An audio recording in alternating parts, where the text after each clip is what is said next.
কলকাতাতে টেম্পারেচার যতই বাড়তে লাগলো ততই পাহাড়ে বেড়াতে যাওয়ার ইচ্ছাটাও বেড়ে গেল। তাই ট্রেনের টিকিট বুক করে চলে গেলাম নতুন গন্তব্যস্থলে, ধোত্রে, একটা অফবিট এরিয়া। আচ্ছা, ভিডিও স্টার্ট করার আগে যে কথাটা বলি সেটা বলে দিই।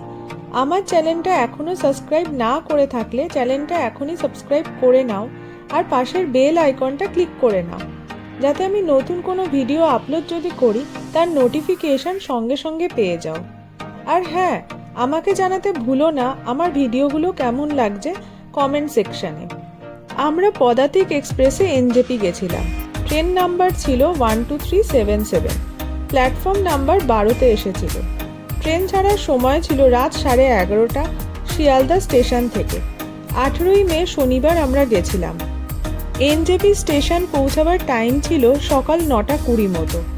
আমাদের সিট ছিল এসি 3 টায়ারে, কোচ নাম্বার B4-এ। অলরেডি ব্ল্যাঙ্কেট, বেডশিট, পিলো দিয়ে গেছে।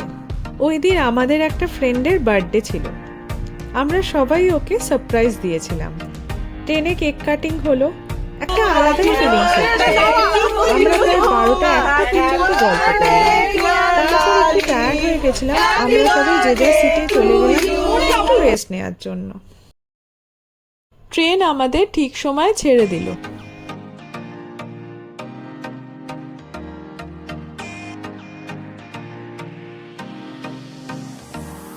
সকালে চায়ের আওয়াজে ঘুম ভেঙে গেল। কোথাও বেড়াতে যাওয়ার থাকলে এমনিও এক্সাইটমেন্টে খুব একটা কিন্তু ঘুম হয় না। নিউ জলপাইগুড়ি স্টেশন আসতে তখনও কিছুটা সময় বাকি ছিল। বাকি সময়টা আমরা গল্প করেই কাটিয়ে দিলাম। কে কোথায় বেড়াতে গেছে, সেখানকার অভিজ্ঞতা কেমন, এই আর কি। আমি সমুদ্রে ছোটবেলা থেকে অনেকবার গেছি, পাহাড়ে বরঞ্চ আমার কম যাওয়া হয়েছে, তাই এখন আমাকে পাহাড়ই বেশি টানে। ঘড়িতে তখন 9:20 বাজে। ট্রেন আমাদের গন্তব্যস্থলে এসে পৌঁছালো, নিউ জলপাইগুড়ি স্টেশন। লাগেজ নিয়ে আমরা একে একে বেরালাম। আমাদের গাড়ি বুক আগেই করা ছিল। স্টেশন চত্বরে কিন্তু ভালোই ভিড় দেখতে পাচ্ছি। আসলে এত গরম পড়েছে, সবাই বোধহয় পাহাড়ে বেড়াতে চলে এসেছে। আমাদের গাড়িতে লাগেজ নিয়ে সিট অ্যারেঞ্জ করে বসতে বসতে গাড়ি ছাড়তে ছাড়তে প্রায় 10টা বেজে গেল। তারপর কিছুক্ষণ যাবার পরে আমরা শানে পাঞ্জাবে ব্রেকফাস্ট সেরে নিলাম। এই যে পেট্রোল পাম্পটা দেখা যাচ্ছে, এরই অপোজিটে শানে পাঞ্জাব রেস্টুরেন্টটা। আমরা এখানে ব্রেড বাটার, অমলেট, চা, মিষ্টি এগুলো খেয়ে নিলাম।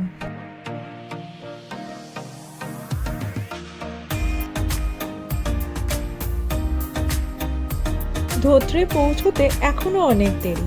আমরা গাড়িতে যেতে যেতে একটা একটা করে ভিউ পয়েন্ট কভার করতে থাকলাম। প্রথমেই যেখানে গেলাম সেটা হচ্ছে সুকনা ফরেস্ট। উত্তরবঙ্গের সুন্দর পর্যটন কেন্দ্রগুলো বাঙালিদের কাছে সবসময় খুব প্রিয়। এখানকার কিছু জায়গা সবসময় পর্যটকদের মন কেড়ে নেয়। এরকমই একটি জায়গা হলো সুকনা। শিলিগুড়ি থেকে মাত্র 15 মিনিটের দূরত্বে চারিদিকে সবুজের ছিটে ছড়িয়ে আছে 1527 মিটার উচ্চতায় অবস্থিত সুকনা। শিলিগুড়ি আর দার্জিলিংয়ের মধ্যে প্রবেশদ্বার। মহানন্দা ও তিস্তা নদী এই সুকনা শহরের মধ্যে দিয়ে বয়ে গেছে। সুকনা শিলিগুড়ি শহর থেকে প্রায় 11 কিলোমিটার দূরে একটি ছোট শহর, হিমালয়ের পাদদেশে অবস্থিত। তারপর আমরা এসে পৌঁছালাম সুকনা ফরেস্টে। ওখানে কিছুক্ষণ সময় কাটালাম। জায়গাটা প্রকৃতিপ্রেমীদের জন্য একটি স্বর্গীয় স্থান। ঘনকুমারী চিরহরিৎ বন মহানন্দা বন্যপ্রাণী অভয়ারণ্যের প্রবেশদ্বার হিসেবে কাজ করে।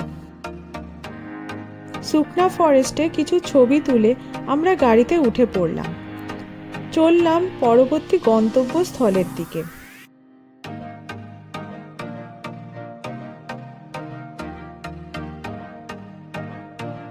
কখনো কখনো জার্নিগুলো এত সুন্দর হয়, মনে হয় যেন ওই রাস্তাগুলো শেষই না হয়। সেই দিনও ঠিক এই রকমই অনুভূতি হচ্ছিল।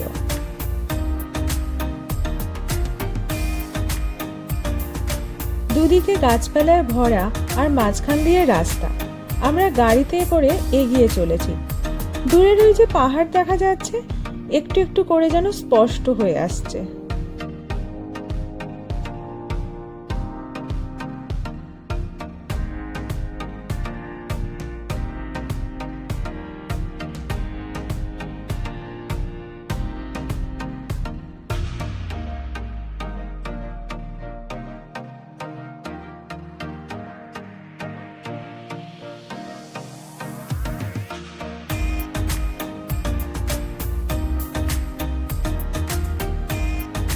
এত সুন্দর পরিবেশ দেখে মন মুগ্ধ হয়ে যাচ্ছিল। চুপ করে জানলার দিকে তাকিয়ে সেই সৌন্দর্যই উপভোগ করার চেষ্টা করছিলাম।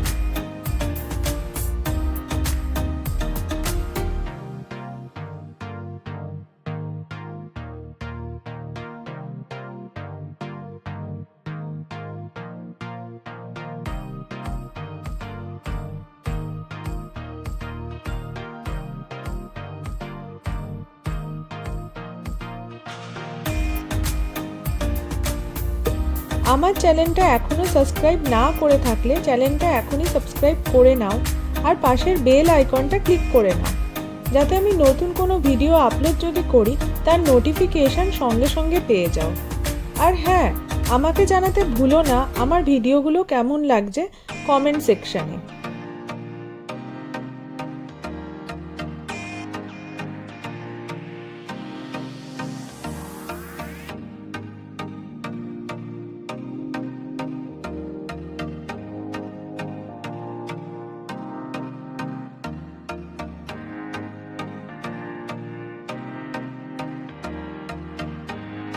পৌঁছে গেলাম আমাদের পরবর্তী ভিউ পয়েন্টে। মিরিক যাওয়ার পথে এটা পড়ে। এই ভিউ পয়েন্টটি হলো টিংলিং ভিউ পয়েন্ট।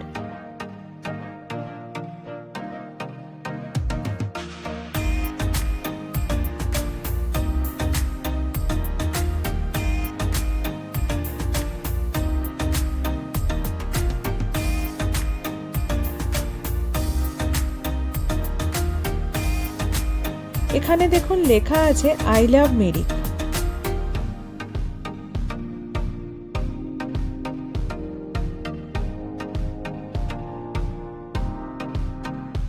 উপর থেকে নিচটা দেখুন কি সুন্দর লাগছে, মনে হচ্ছে এখানেই বসে যাই আর এই পাহাড়ে ভয়ঙ্কর সৌন্দর্য উপভোগ করতে লাগি। এখানে কিছু ফাস্টফুড শপ, ফলের দোকান আর চা কফির দোকানও পেয়ে যাবেন। নিচের দিকে তাকালে দেখা যাচ্ছে এঁকে বেঁকে যাওয়া রাস্তা আর মেঘের চলাফেরা, সাথে সবুজের সমারোহ জায়গাটাকে এক অপরূপ সুন্দর করে তুলেছে পর্যটন প্রেমীদের কাছে।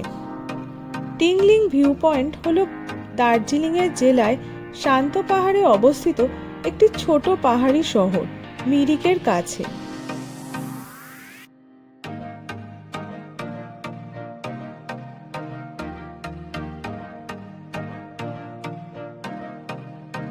চললাম পরবর্তী গন্তব্যের দিকে। এবার দেখে নেব Gopaldhara tea estate.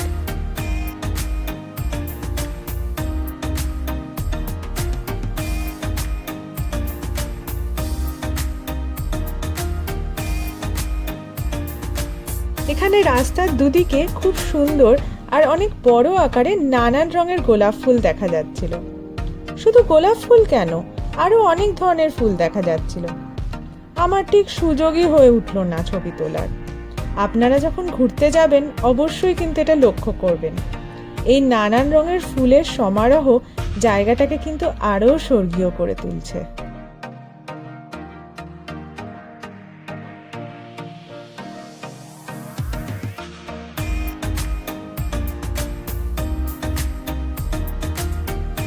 Mirik sub ডিভিশনের গোপালধারা টি এস্টেট দার্জিলিংয়ের সুস্বাদু আর সুগন্ধি চা বাগানগুলির মধ্যে অন্যতম। 1955 সালে তৈরি এই বাগানের চা 60 বছরেরও বেশি সময় ধরে প্রিয় মানুষদের রসনা তৃপ্তি করে আসছে।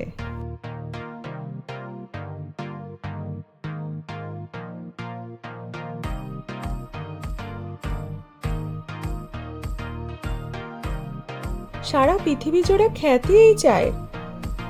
চা বাগানটি এখন টুরিস্টদের অন্যতম আকর্ষণ। গোপালধারা একটি ছোট পাহাড়ি জনপদ। শুরুর দিকে মূলত চা শ্রমিকদের বসবাস ছিল এই গ্রামে।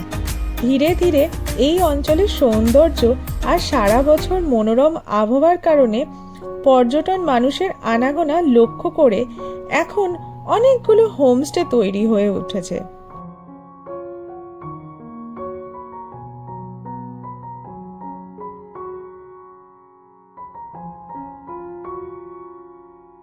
মূলত দার্জিলিং যাওয়ার পথে কিংবা দার্জিলিং থেকেই মিরিক যাওয়ার পথে সাইট সিইংয়ে বেশিরভাগ মানুষ এখানে আসেন। তবে একেবারে নিরিবিলিতে আর দার্জিলিংয়ের এই ভিড় এড়িয়ে সবুজের মাঝে যারা একটু নিশ্চিন্তে অবসর সময় কাটাতে চান তাদের পরবর্তী গন্তব্যস্থল কিন্তু অবশ্যই গোপালধারা হতে পারে। টি ট্যুরিজমে এক নতুন অভিজ্ঞতা হতে পারে এই গোপালধারা ভ্রমণ। গল্প করতে করতে পৌঁছে গেলাম গোপালধারা।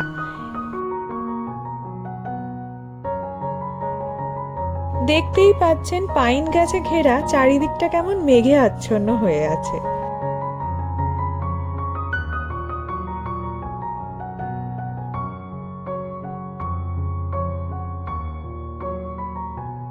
আমরা পৌঁছেই সবাই মিলে ছবি তুলতে ব্যস্ত হয়ে গেলাম। এখান থেকে আমরা বিভিন্ন ধরনের চাও কিনলাম।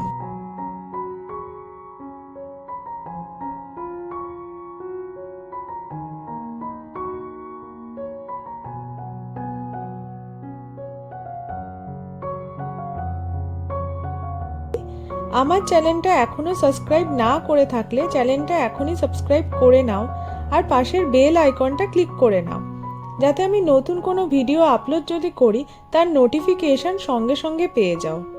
আর হ্যাঁ, আমাকে জানাতে ভুলো না আমার ভিডিওগুলো কেমন লাগছে কমেন্ট সেকশনে।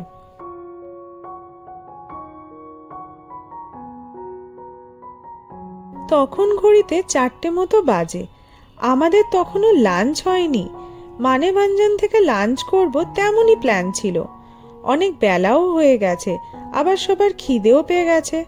হঠাৎ পাইন গাছের এই ফরেস্ট দেখে গাড়ি থেকে না নেমে আর পারলাম না। পুরো নিস্তব্ধ চারিদিকে, আর আমরা কয়েকজন।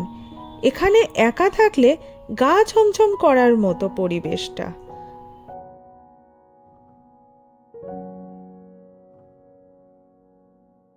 পাইন ফরেস্টে ভেসে বেড়ানো মেঘগুলো অনুভব করতে পারছিলাম।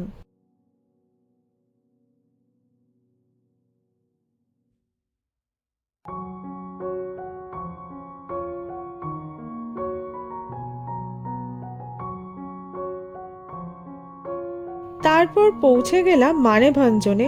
ওখানে আমরা লাঞ্চ করে নিলাম।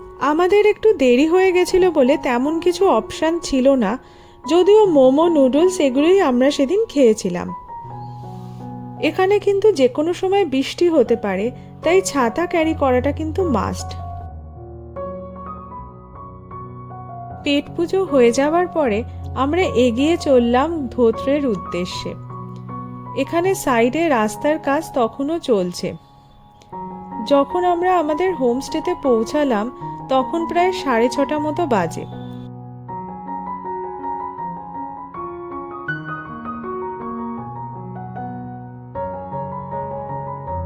ধোত্রে পৌঁছে কেমন অভিজ্ঞতা হলো সেই সব আমার নেক্সট ভিডিওতে জানতে পারবে। তাহলে চলো আজ এখানেই বিদায় জানাচ্ছি। আবার নতুন ভিডিও নিয়ে খুব তাড়াতাড়ি চলে আসবো। সবাইকে অনেক ধন্যবাদ।